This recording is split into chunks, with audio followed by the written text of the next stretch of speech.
So we started talking about that, and then Sue said, you guys, I don't know if you're more optimistic or more pessimistic.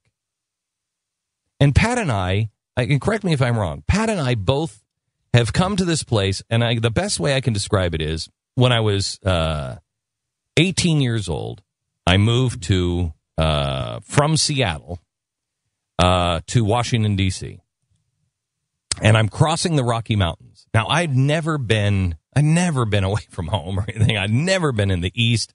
I had no idea about anything. And I had this old beat-up 280Z, and it had not snow tires.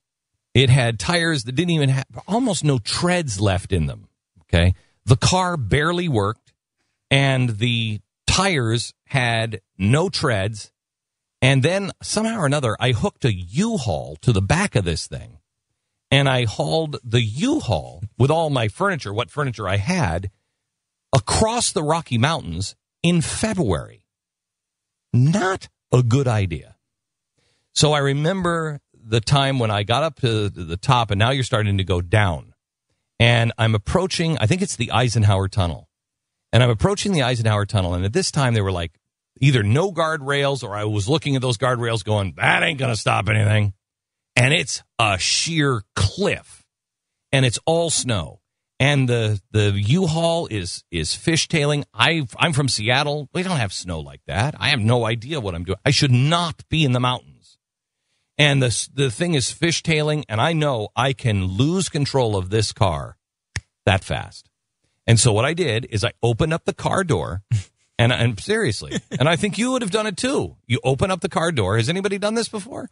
You open up the car door and you put 1 foot out, and you sit on the edge of the seat towards the edge of towards the door, and you're driving and you're like, I'm going to make it. I'm going to make it. I'm going to make it. But just in case you don't, I'm jumping out of this damn thing. Yeah. Okay. And you're in position to do that. And that's exactly what I feel right now. We're building a network. We're building all of these things, and I don't know how they're going to work. I really don't. But I have to continue to build them, and if we don't build them, we have no chance of survival. Now, the end of the story is my car went out into the hill, and I died in a fire. Oh, no, wait, I made it. I made it, and so did the car, and so did the U-Haul. But I was at least prepared. And I think that's the way, at least I feel.